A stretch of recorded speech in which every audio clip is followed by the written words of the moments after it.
Welcome, and welcome. We have now, let's put this little disclaimer there. We haven't had a good old school video in a while. So we're going to go back there. We ain't have one of these good old videos in a while. Come on in. Let's get this party started.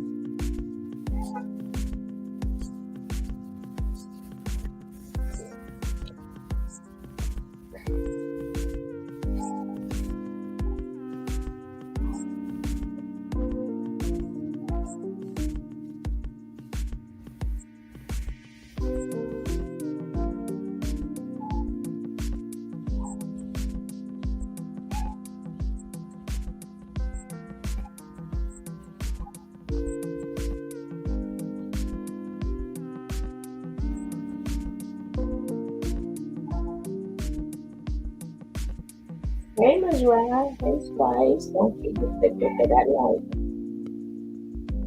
I just want to show you guys and that at different times we all is going through something besides black people being women. So you guys come on in.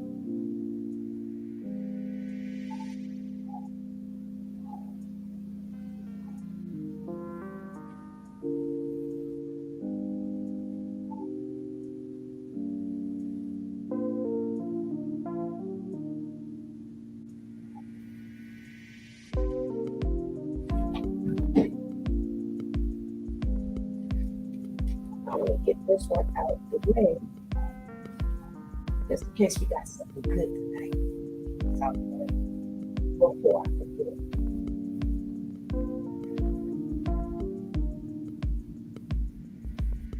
Don't forget to look at the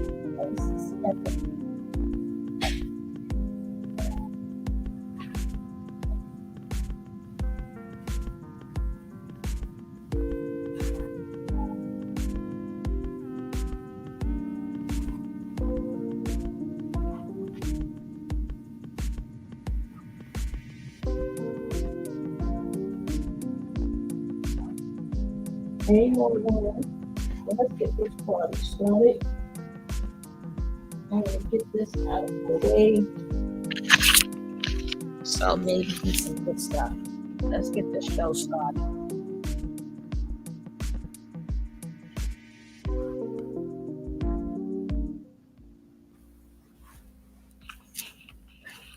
Just want to show what was going on. Right? We're going to get into it right now.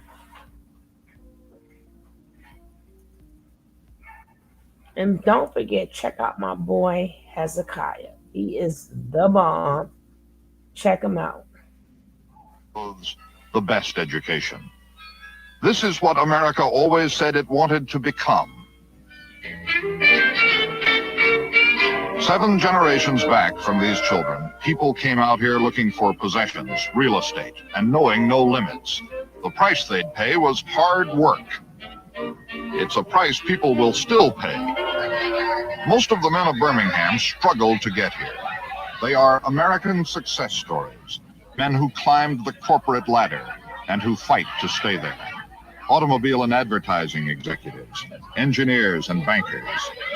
They and their families believe in hard work and getting ahead. That's right. I think competition is the greatest thing that ever happened. I can't see not having competition. That's what life's all about. Hey, we're gonna beat you. Hey, we're gonna beat you. Hey, we're gonna beat you. The American dream. It is a promise that began in a depression. 2 cars in every garage.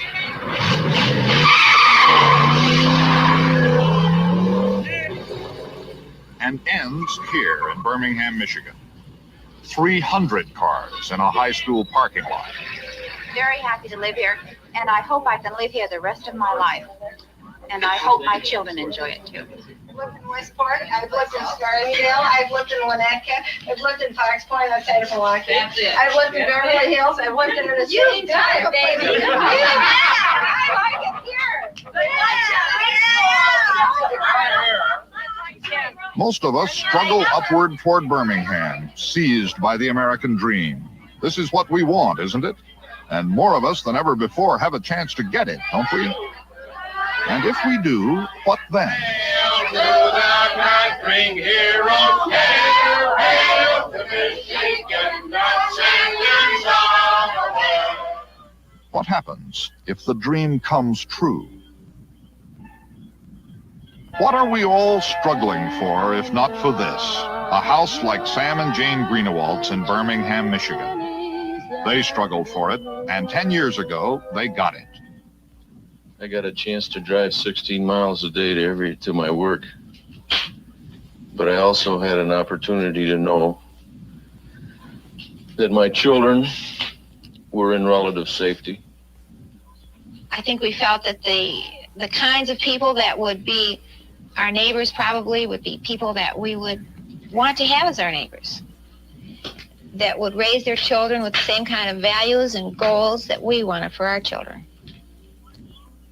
We are seekers after the American dream. But what if the dream comes true? Sam and Jane Greenewalt grew up in hard and simple times when children were given names like, well, Sam and Jane. Their children are named Sherry, Tammy, and Sonny. And the children, 14, 12, and 10, have never known anything but affluence. If you set out to commit the American dream to film, as we did, you could hardly do better than to spend a few weeks with a family like the Greenewalts. And they agreed to the idea. The children, because they are children. Jane Greenewalt, because she said she hoped to learn something about herself.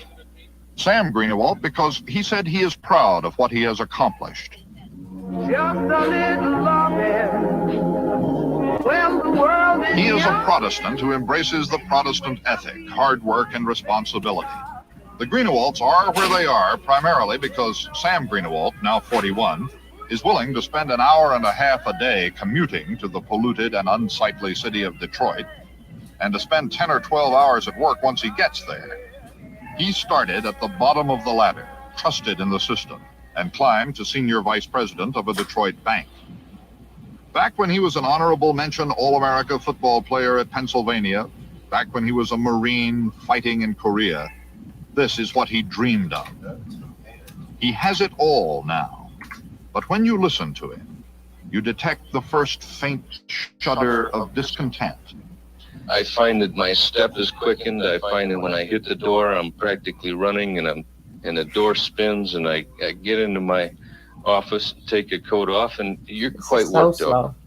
I've surprised myself lately in finding that by maybe 11 o'clock or so, you have actually broken a sweat.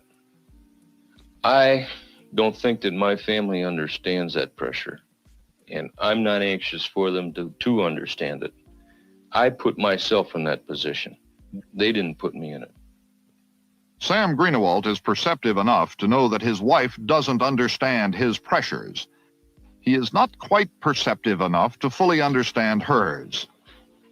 She awakened one morning several years ago to find her house empty, husband off to work, children off to school, and something about the loneliness of that moment closed in on her.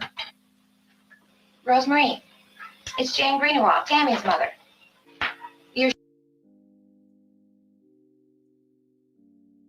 Part.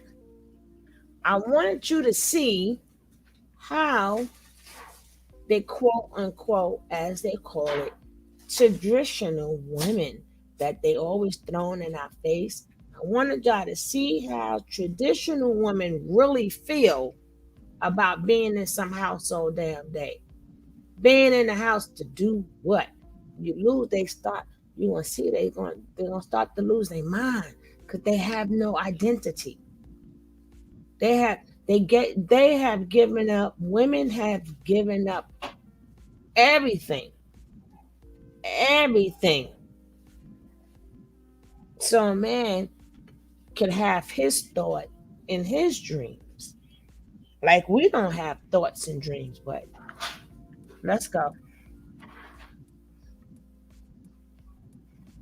You sure?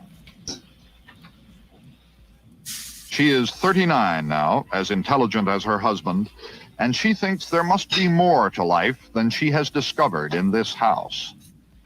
I know that I'm needed at home and with my children and by my husband. But I have to have something besides that to do. So Jane Greenewalt just doesn't spend very much time in this house anymore. The house runs without her. Somebody comes to clean it and leaves. Somebody else comes, picks up the laundry, and leaves. Nobody's home. Nobody needs to be. Jane Greenewalt's house is organized at least as well as Sam Greenewalt's bank. The milkman decides how much skimmed milk, cottage cheese, and eggs to leave, and which flavor of diet ice cream the family will have for dessert. Jane Greenewalt, who cannot share her husband's world, is out, making a world of her own. I remember when I moved to Birmingham, it was a real shock to me because Sam came home the first couple of nights and he would tell me that he had a nice new office and a beautiful desk and a secretary and 16 or 18 people working for him. Over the $6.25 that we could pay. Yeah. Yeah. That's the maximum legal rate now? That's what it is. It's corrugated interpacket. And he was really wanted. People wanted him and needed him and wanted to know him and like him. In particular case, you have a man who runs a meatpacking business just like a body shop. It's the most amazing thing you'll ever see in your life. Exactly. Oh, it's highly automated, Oh, you said. just Completely automated. by the time that when that hog's killed, in 15 minutes, he's in the truck. And I remember thinking that we had been in Grand Rapids for so many years and I had many friends and I had started off as low man on the totem pole on the cancer drive and the muscular dystrophy drive and moved up to area chairman and then co-chairman and then maybe chairman of something. And I moved to Birmingham and I was nothing. And not only that, but all the other women were exactly like me and they were just as capable, if not more so, you know. And I was back down to, block worker. And I resented that. And I remember thinking, couldn't you have a transfer for women that would work like the transfer you had? To say nothing, I didn't even want, I would never think of wanting a promotion, but just let me come at the same status that I was before. And you feel that he can't accept that part of you. Therefore, you would make the conclusion that he couldn't accept the rest of you either. Jane Greenewalt, a Cinderella of the American dream, has her prince, has her castle. Just the same, she's found herself not living happily ever after. The women of Birmingham don't have any more material problems. They have psychological ones instead. While their husbands are off working, they have time to have identity crises. Some of them meet for sensitivity sessions and psychological puzzles, look into each other's eyes, and try to find an answer to the question of their mutual unhappiness. And the wonderful thing about the center is that I can be here helping other women with the same kinds of problems that I have. And each time that I'm sitting in a group and talking with these gals, it reminds me of how I felt. And I feel that I can really empathize with the kinds of problems and worries that they bring to the center. Maybe he would reject me. I'm trying to analyze myself right now quite a bit. I'm trying to go along with you. I'm trying to figure myself out. And after 7 years living with somebody, you don't realize, I don't know who I am anymore. People like to do things the same. This can be very hard for some women if they feel they have to dress like their neighbors and their house has to look like their neighbors and they have to do the same things that their neighbor's doing and everybody's worried about whether or not they're doing the proper Birmingham thing.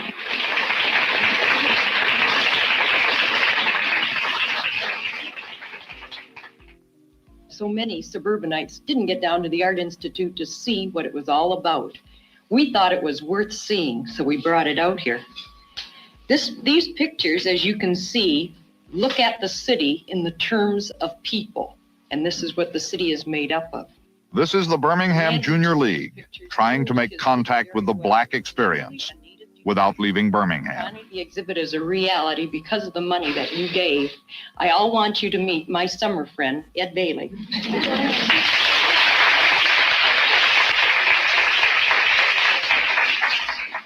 Last fall, I, along with 7 white newsmen, jumped out of a truck and were running down the stairs to take some pictures of a game, of a basketball game. We all had our cameras on, they were all bouncing all over us. And we all ran by the big burly cop standing at the edge of the doorway. And we all ran downstairs. And everybody got past the cop but me. And this big arm reached out and said, "Hey, boy, where in the hell are you going?" And a little white face at the bottom of the stairs said, "Hey, officer, he's okay. He's with us. I am better educated. I make at least 5 times as much money as any damn cop in this country. Why do I need some insignificant white person to tell another insignificant white person that he is okay, he is with me?" This goes back to slavery. In the old days of "Whose nigger are you, boy?" That is a kind of indignity that you will never have to suffer. This whole country was built just for you. All of the laws that were passed for you. This is why the great white father has put you up on a pedestal where you worship while he chases up and down the back alley chasing other women. And I'm not lying, and most of you know it. There is nothing that is closed in this country to the American white woman. Nothing. I don't care what it is. You own half of the country. You manage most of the money. And if you make up your mind that you want to be a PhD at Wayne University or any other college or any job that you want, you as an affluent, articulate American white woman, the most pampered, the most cherished, the most worshiped thing on this earth, can go and get it.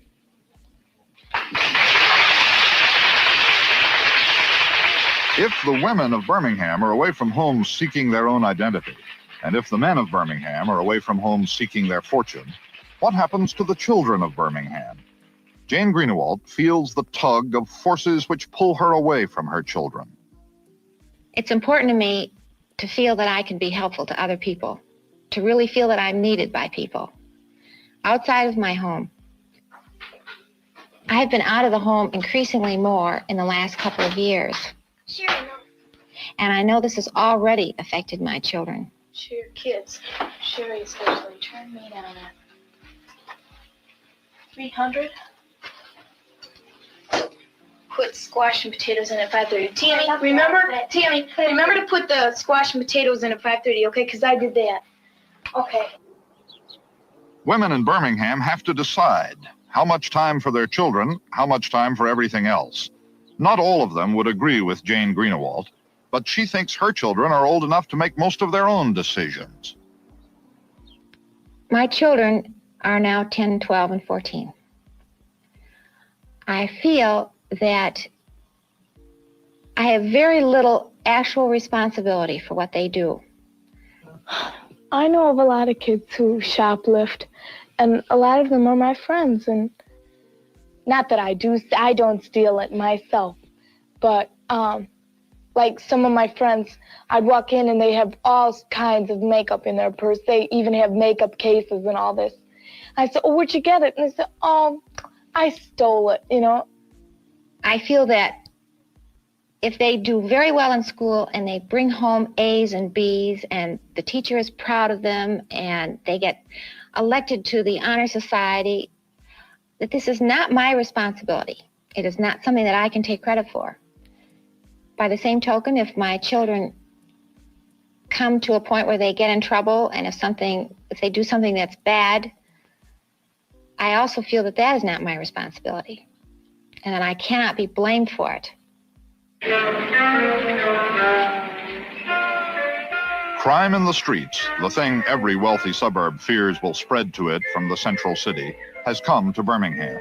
But not so much from Detroit, rather from Birmingham's own children. The #1 crime in Birmingham is teenage shoplifting. So it turns out the children of the American dream are subject to pressures of their own, born out of too much time and too much money and pervasive boredom. Some Birmingham teenagers are forbidden even to babysit in their spare time, since that would pose a threat to their family's status. So the children wander through downtown Birmingham every afternoon in an aimless ballet, set to the muzak which plays above the sidewalks, watching their reflections in store windows. Those who are caught stealing are often found to be carrying credit cards. What are they trying to steal that they cannot get with a credit card? They steal because they want the attention, and they want everybody to know that they stole it, and that they were smart enough to get away with it and all that. And you know, I would say that the average child in Birmingham is a relatively disciplined child. He's been brought up in a caring, loving home. At least the children that we know that are children of our friends or our neighbors. Can you think of a real problem child that you know of? Amongst all our friends, can you think of a problem child? Jane Greenewalt doesn't know any problem children, but her children do. I know of many kids that take drugs in Birmingham, but they're not of my age. I don't think many people of my age take drugs. I know that some of my friends are smoking pot, but none of them ever talk about it. One block from the center of Birmingham is a youth-controlled crisis center, a place run by and for kids with problems: drugs, drinking, dissatisfaction. The Greenewalt children don't know anybody in this room, but those who are here for counseling have run away from suburban homes that, on the outside at least, look like the Greenewalts. Some people just like doing drugs. And some people think they need it. It's nothing to do with it. There's so many people that think they need something and they don't really understand what they really need. So they try all these little things, these little ego trips is what I call them. No. And like what we're all really searching for is friendship and love. Friendship and love. Very few commodities are in short supply in Birmingham, Michigan. But some of its children say they cannot find these two, friendship and love, anywhere they look in their own homes. So they look instead to one another. You're brought up to feel like everybody's, like if you're from Birmingham, you're better than the rest of the world. And then you find out like you're not better than anybody else. She asked me if I was floating. These are the children who have rejected affluence and affluent family life. These are the children who talk of communes in Arizona, the way their parents talked of houses in Birmingham. It's when everything's given to the maids and stuff, and the gardeners and stuff. I guess that's what it can get to be like. And the kids, and they don't even want to help their parents anymore. The parents, there's no more togetherness. I really don't know whether I will take drugs or not. It really depends on what happens in high school. It will be a big decision whether I do or not. I mean, there's a good possibility that I will. It all depends on how the world will be in maybe 2 or 3 years from now. When he moved to Birmingham, Sam Greenewalt, seeking safety, wrapped his family in his dream.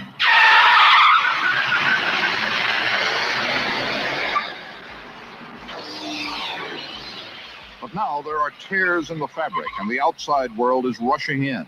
The problems of crime, drugs, and dropouts are uncomfortably close, and the alarming possibility that the lifestyle he is so proud of, and that he worked all these years to achieve, could be rejected by his children in an afternoon. Nothing protects him from that, not even living in Birmingham. Who said that this community was built for families? It's a very transient community, and you just meet 3 people, and the next thing you know, they're gone. It was built for houses, and that's all. And you have to make the family. Everybody's thinking about their jobs. My mom's thinking about what she's going to do the next day. My dad's thinking about how he's going to get that loan and things like that. And I don't know, it's just a big hassle. Let's go. Let's do it. We're on the way. Birmingham, Michigan offers the Greenewalt family the best of everything, the best schools and neighborhood and friends. I've only forgotten. And one of the most striking things about their life is the systematic trouble they go to escape from all those things. Daddy, you don't know where you're going. Daddy, I'm hungry. What else, Daddy? We'll be nice to you, Daddy. Thanks a lot. I've had a very bad week, and it's been very difficult down the bank, and I want to be mothered. Okay. I'll do it. Good. 4 hours up this road, isolated from schools, neighborhood, and friends, is a second Greenewalt house, which they call the Cottage. They go there almost every weekend. Okay? And everybody be nice. And we'll have something to eat soon. What do you want to eat, Sherry? I want a Yumbo. I've heard my mother say she eats more up at the Cottage because you feel so much more at home. We're going to have an ice cream. The Cottage is important. It's a symbolism of the family's love because the weekends are the only times that we can be together. Maybe 2 French fries. Not sure. There was a time in this country when most families were together for hours every day. The Greenewalts can count on these few hours a week, the drive to the Cottage. Up here, the Greenewalt children do not have to compete with jobs and clubs and organizations for the attention of their parents. The Greenewalts have a place to which they can escape. Frankly, living the American dream frazzles their nerves, and turning their backs on their beautiful house in Birmingham is the greatest pleasure of their week. When the children are in school, I don't see any more of them practically than you do. So that unless we're more or less confined to activities that we're all doing together, I'm not with them either. Because then on the weekends you'll be able to settle down and But I'm to forced to be with my children. resurrect the family life. That's right. Sonny, can you pronounce position, do you think? You know, you can't play football unless you can pronounce position. Yeah. Try it, son. Position. I want you to be a little bit better than the water boy. Sam and Jane Greenewalt believe in the character-building value of competition, of reaching for goals. In common with most Birmingham parents, they think that love and ideals are all very well, but love and ideals win no pennants. Dad, you know when the first day of football practice is? It starts Saturday, and I talked to the secretary of the coach, and she said that the coach wasn't there today, and that I'm going to call him tomorrow. You know what team it is? I don't know what the name of the team is, but I think I can get you on the team. He said he You know wanted what the colors are? the what? The colors of the football team. No, I don't. Black and blue? Yeah. He said that they won the pennant signing for 4 years. And they really work hard. They intend to win it every single year.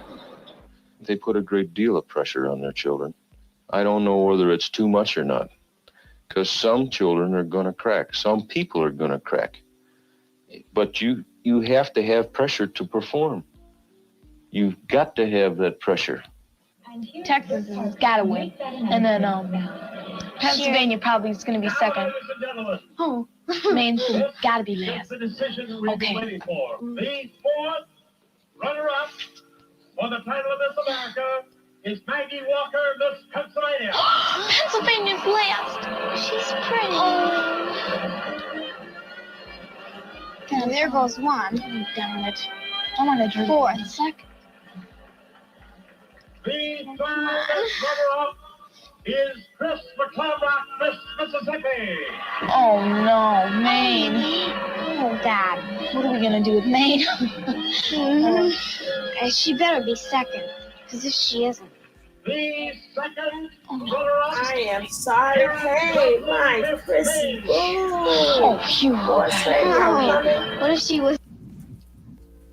I'm kind of Boss lady, I'm coming. Boss lady, I'm coming.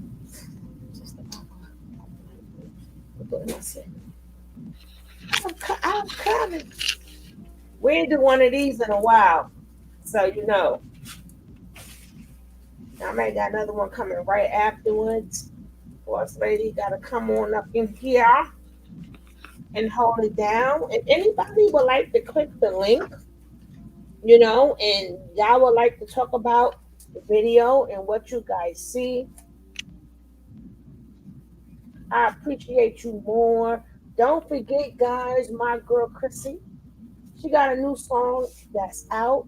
I don't know how I'm gonna be able to get the link, but you guys can go check her out on her Instagram and y'all cop that song. Cop that song. And if she does a video or something, I would definitely play it. She'll hit me with a copyright. We good. We good.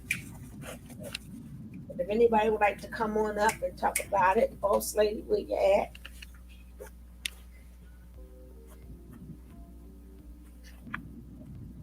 I bet you soon I turn my head, Boss Lady, you're gonna be right here.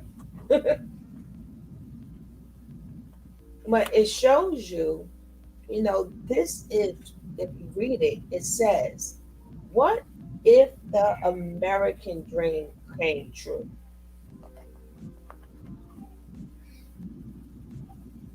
Please do that so we can rock that funky joint, baby. We're gonna rock it. We're gonna play it till we can't play it no more. I'm gonna play it right in the beginning. Play it in the beginning. Once you know we gotta play it, sweetie. All right. I'm gonna let this finish going because I don't like to break it up. I want to see what you guys get out of it. And if, like I said, the link is there. If you guys want to talk about it, let's talk about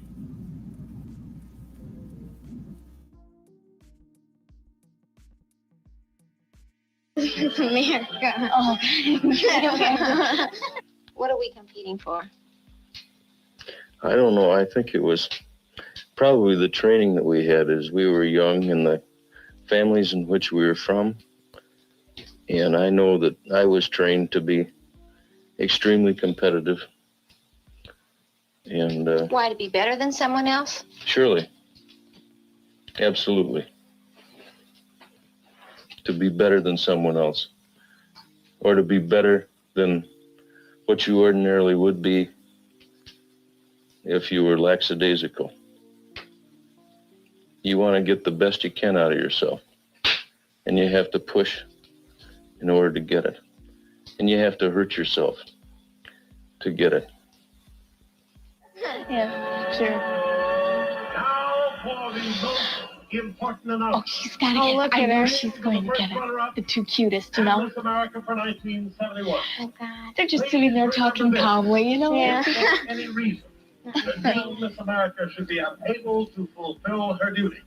Sure, The they're both position will be frustrated. taken by the first runner-up. Oh. She is the second most important person in this year's pageant. Ladies and gentlemen, the judge's decision. Okay. The first runner-up is Miss South Carolina. Oh, I told you. I knew it all along. I just knew it. Oh, God. All right. God, I just knew it. Oh, look at her. She's scared. She's scared. Oh, look at her.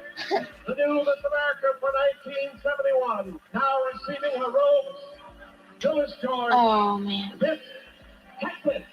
Miss America, ladies and Oh. gentlemen. Oh, she's so pretty. Oh, it fell. I don't blame her. I wouldn't do much better myself. This whole country was based on competition. And that doesn't mean that competition has to be bad. Competition can be clean, and it can be forthright, and I think very good. Women don't know how to compete. You know how to compete. I never was in a competition of any kind. Janie, you have to be one of the most competitive women I know. You are. You'll grind them up. Hey, honey, this is where I got a ticket the other day. That's nice. That's a good character reference. It's the first one I've had in a long time. 6 months at least. I was going 8 miles over the speed limit. And my license is going to expire on Monday because my birthday is Monday, and I was 4 days away from getting a ticket for that too. We're going to celebrate the half century, aren't we? No, I'm not going to be 40. In fact, I'm never going to be 40. Sweet, sweet young Jane.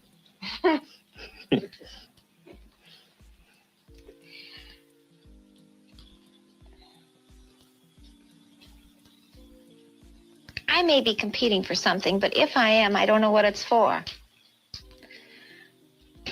I feel that I competed for a long time to find the right man and to get an education and to be an accomplished dancer, for instance. But when I won the game of getting my husband, you know, my major competition was over with. Now I have my 3 kids and my husband, and I'm not conscious of wanting more for myself. Oh, I don't think that I'm in any way competitive for the children. I worry about my son not being able to relate to a boy Hey, that Jack. has had nothing. Hey, Miss Winters. I worry Guys about him doing? Happy Friday. saying to that boy, "What's the matter, Em? You got a car? My love. My daddy gave me a car." I worry about him not being able to get down in a ditch and dig that ditch just as well as any other boy.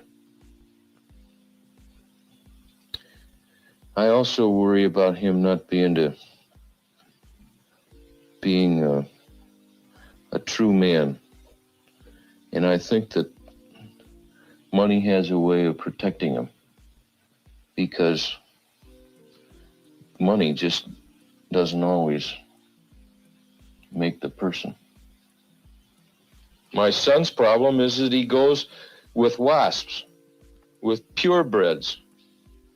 He's going to school with the same kind of people we are. Now, Is that why we moved to Birmingham?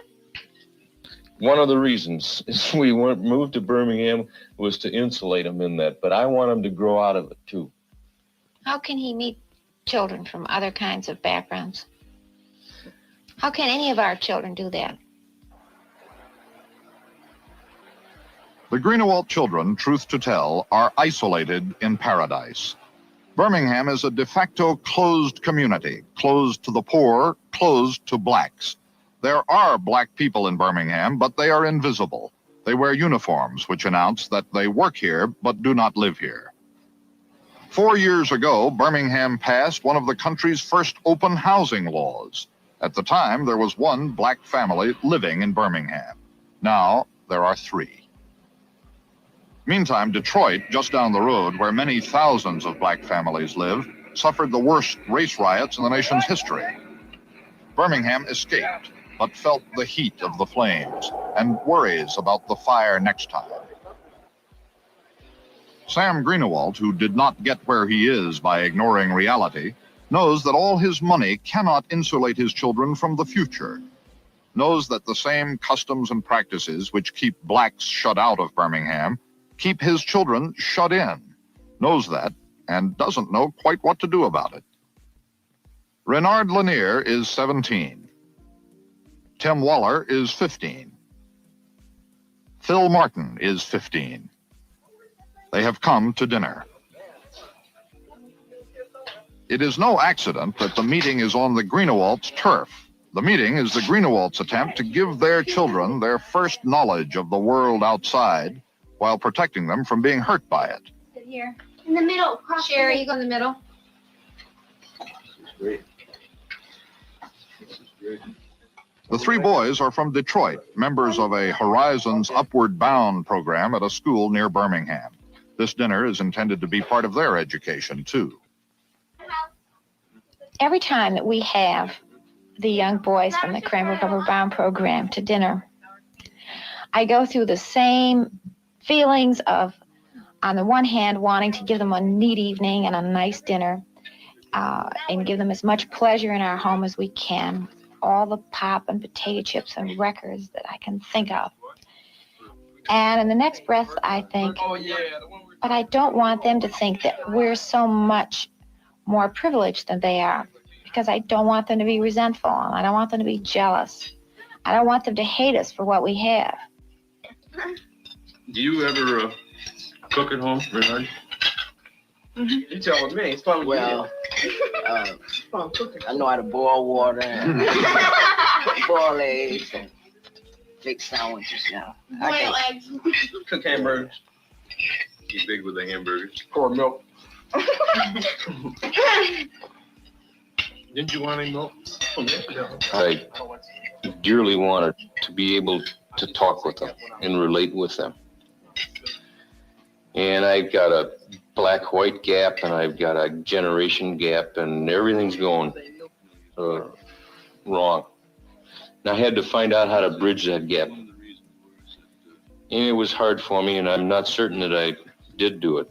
He didn't feel as he was welcome. I'll tell you the truth, man. If I had the option to move out here to Birmingham, right now, the way it is, I don't think I want to move right now either, because I also would feel I wasn't welcome, I would know I wasn't welcome, except by, minority of people, but maybe later, I wouldn't mind moving out here because, it's real nice out here, really, but I would rather stay around my people. I feel more comfortable around my people, My own neighborhood, I'm pretty contented with it right now, but you're always looking for something better, What's an E-like? Huh? What's an E-like? Oh, a black, anyway, they usually call them an Oreo, An Oreo is white. Like an Oreo cookie? Yeah, black on the outside and white on the inside.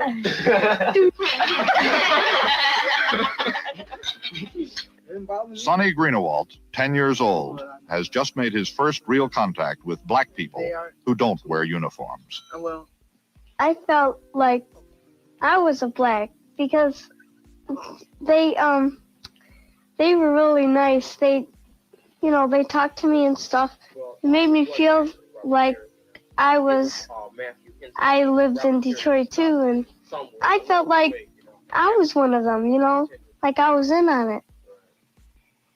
Let me ask you something, like, okay, you say your school don't have no black people, nothing. So, say for instance, like, if I was to come there or something, would they just jump on me or have a like? No, they think that you are pretty cool. Yeah. They would. They would say, man, he's got the coolest voice. It would be neat. If you were the first one and you made a good impression, you really gotta make a good impression for the first time. They talk so highly of you that some Negro son. Yeah, like somebody like you would come to the school first. That would be cool. But in a way, you sound like I have to come to the school and like put on the act, and be dramatized and the thing, Wow. Well, they don't know us guys, and the way you talk, they have that stereotype conception of all black people, Yeah. Yeah.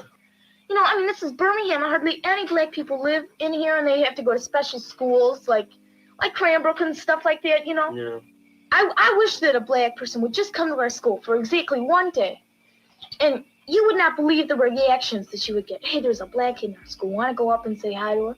And the kid, that's me, And then you go up and it would be an artificial, hello, how are you? Oh, I know all that. I experienced I'm all that. smiling at you. You're cool because you're black. Is that all that you have to be? All you have to do is be cool. Yeah. That's all. Well, you just have to give a good impression to the kids so that more black people would be. Why can't you just be like you? What if you're just not naturally cool? What if you just be like Bernard? What if you can't be like Bernard? What if you can't be like Raynard? What if you're just you? And you don't want to sit here and say, well, I want to do this because that way they'll like me. Why can't you just go there and say, I want to be like me? Maybe they'll accept me like me. Oh, well.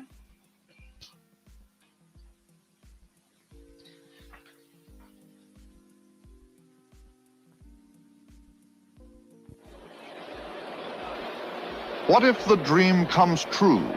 It is the same question asked by the author of Ecclesiastes, who lived in ancient Israel more or less the same life the Greenewalds have lived in Birmingham. What profit hath a man of all his labor? I made me great works, he said. I builded me houses, I planted me vineyards, I got me servants and maidens, I gathered me also silver and gold, and whatsoever my eyes desired, I kept not from them. Then I looked on all the works that my hands had wrought, and behold, all was vanity and vexation of spirit. Jane Greenewald wants to move. Where are we going to put it in the new house? Oh, we'll walk it around. I know that rationally speaking, we have no business in the world to want a bigger house. Just doesn't fit into the picture. We ought to just get a nice motel and get extra rooms when they're necessary for our friends and business acquaintances and so forth. But I really would like to have a bigger home, and I think Sam would too. So Sam Greenewald has decided to sell this house and buy a bigger one. This house is nearly paid for. It causes him no worries at all.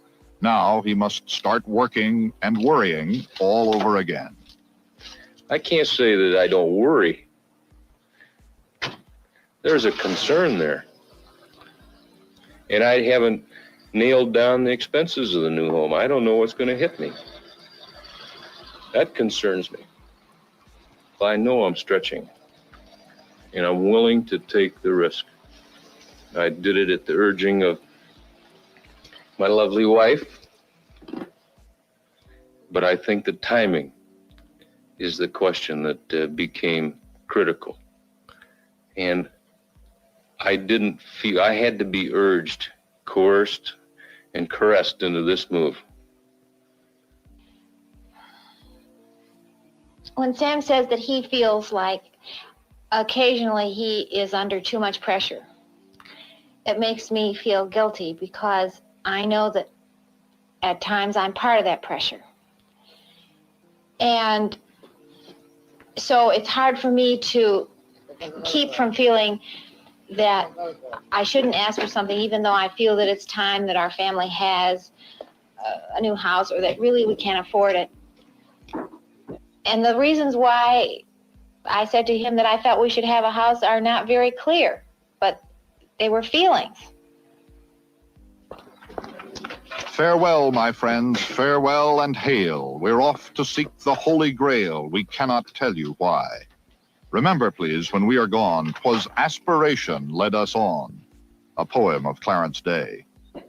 Tiddly-widdly, toodaloo, all we want is to stay with you, but here we go.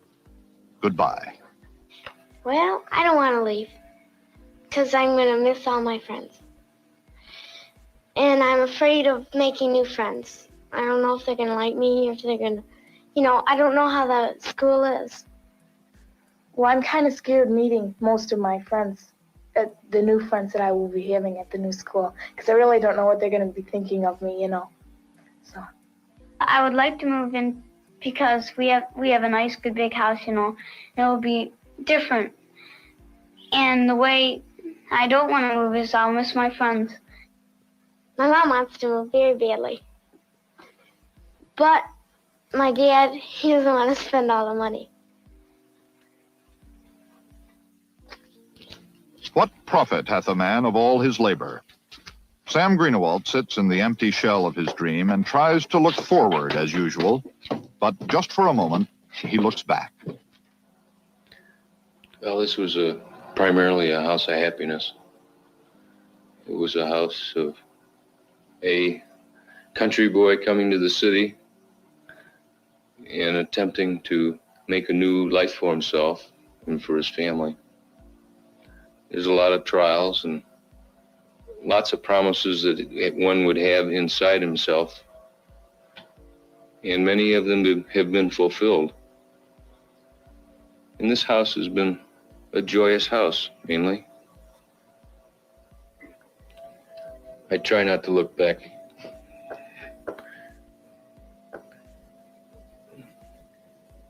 I'm sad that I'm leaving this house. It's a terrific house, beautiful house.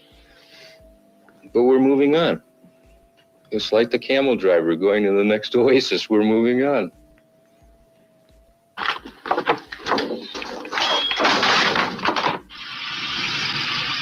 Just that easily, in mobile, impatient America, do pervasive dreams become idle memories. The next oasis is less than 5 miles away, just over the city line in an even grander suburb, Bloomfield Hills. Bloomfield Hills is all executives, all at the very top. There's room at the top for the Greenewalds. The trappers and homesteaders who first passed this way, the pioneers, came seeking more of the human comforts. And Sam Greenewalt perseveres in the same tradition. And their old dream works for him. It delivers. In fact, from what we have seen of Birmingham, there is hardly anybody there who has any material need left unfulfilled. But prosperity turns out to be different from well-being. The American dream grants you your wishes and then cuts you into pieces. You struggle to reach Birmingham, but once there, you find life fragmented, family life threatened, the pressures as high as the taxes. So you look for something better, and that, in the American tradition, means an even bigger house in an even better neighborhood. Chris, I'm calling for my new house. Yeah, I have my room. It's really neat. It's purple, and I have all my new stuff in it, and it's really neat. You know, during 7th hour, I was walking down the hall, and the whole swim team comes out, and they said, "Sherry, can we please kiss you goodbye?" And so I go, "All you guys?" And so they said, "Yeah, sure." So they're all lining up. And so McCord, he was first, and so he kissed me goodbye, and I said, "Forget it, you guys." I walked away. Because I'm just sure, kissing the entire swim team. I'm just sure. And then Shelby was crying 7 sitting there. And we were singing West Side Story. I feel pretty, you know, everybody's so craggy and everything. And Mr. Coltig, he said, there is somebody that is going off to him. And he looked at Shelly and me because we were crying so much. And it was...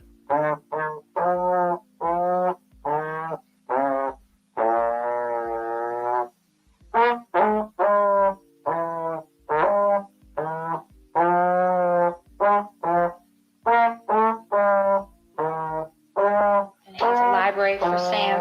It has a rec room in the basement for the kids so that they can play. And it has a beautiful kitchen, a family room off of that, and a dining room. And of course the fireplace that you can see through from the living room to the dining room. That's nice. And it has a swimming pool. It has a diving board. And I suppose it has some other rooms that I've forgotten. I dreamed about this house, not this particular house, but I've dreamed about living in a house like this. I like that feeling. I have to be honest with you. And now I'm sitting in one.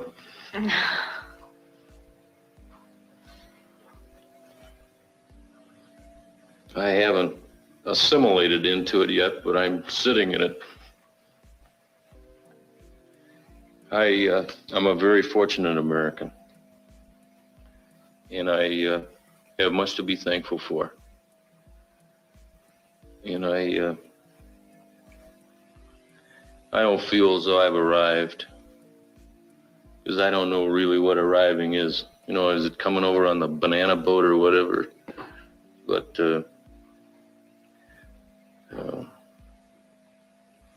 I'm proud of where I am. I work hard not to fall back, and I would like to progress forward. The old house? Oh, it is forgotten. The new house is the new dream. We Americans never seem to arrive anywhere we want to stay. Even the Greenewalds, whose income is in the upper 1% in this country, and who lived in a dream house, found that it was too small, just like your house and mine. The American dream involves possessions and real estate and knows no limits. History may ask, is this dream of acquisition the one you want to put your faith in? But we're running too hard to answer. We are all in a race, and there isn't any resting place, and there isn't any finish line. We want victory! We want victory! We want victory! WHFI Birmingham.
I hope you. I know. Yes, we're gonna be. And boss ain't even. Oh, your grandson messed up your phone. Oh, don't worry. We'll be back on later. We will definitely be back on later. I just, we haven't done one of these good ones for a while. But it also shows you, like I said, you see the video. You see the state of women. Women, they were losing their minds.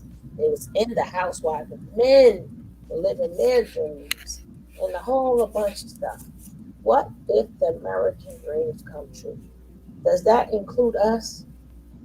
Does that include us? Well, we got some more for you guys later. Hopefully you guys enjoyed it. We will be doing, you know how we get down here. Don't forget, we do a variety of everything on this channel. You never know what you're going to see. So don't forget to like, comment, and subscribe. And I see all of you guys, my babies, I see you guys in a little bit. Just a little bit. Just a little bit.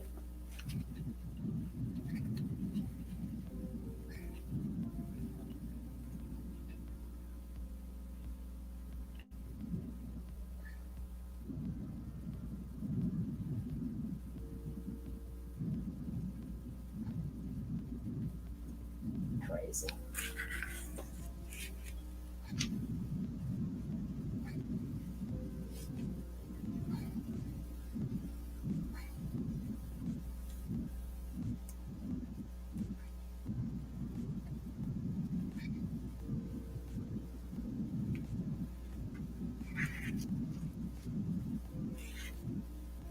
All right, guys, I am out. Peace until the next show. So go get you something to eat or something. I'll see you guys back in a little bit.